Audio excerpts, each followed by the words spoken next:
புனிதர் ஜனவரி 23. அந்தியோக்கிய நகர் புனித ஃபெபிலஸ். ஆயர் மறைசாட்சி. இறப்பு கிபி 253.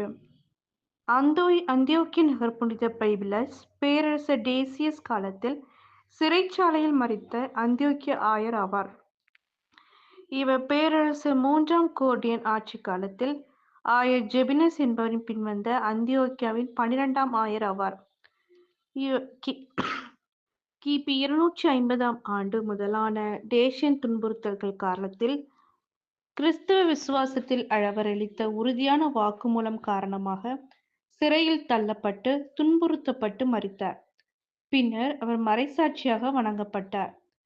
முக்கிய ஆதிகால கிறிஸ்தவ திருச்சபை தந்தையும் கான்ஸ்டாண்டினோபிளின் பேராயருமான ஜான் கிறிஸ்டோஸ்டம் என்பவர் ஆயர் ஃபெபிலஸ் பற்றி எழுதிய போதனைகளின்படி ஆயர் பெபிலஸ் கிறிஸ்தவ மக்களால் மிகவும் விரும்பப்பட்ட ஆயராவார். ஒரு நாள் பாகன் பேரரசன் நுமேரியன் ஒரு இளம் பெண்ணை விக்கிரகங்களுக்கு பலியிடும்படி உத்தரவிட்டான். ஒரு அரசலின் மகளான அப்பெண் ஒரு போரில் பிணையாக நிறுத்தப்பட்டாள். இந்த குற்றச்செயலுக்கு பின்னர் அவன் கத்தோலிக்கர்களை கேலி செய்வதற்காக அந்தியோக்கிய பேராலயத்தினுள் நுழைய சென்றான். பேராலயத்தில் நுழைவாயிலில் அவனை தடுத்து நிறுத்திய பெபிலாஸ் அவனை நோக்கி, தூய்மையற்ற திமிர்த்தனமான மனிதனே, திரும்பி போ, நீ இங்கே நுழையலாகாது என்றார். வெறுப்பு நிரம்பிய நுமேரியனுக்கு இது பெரும் அவமானமாக போனது. பின்னர் பெபிலாஸ் மற்றும் அவரது 3 சீடர்களையும் கைது செய்த நுமேரியன் விசாரணை என்ற பெயரில் அவர்களை அவமதித்தான்.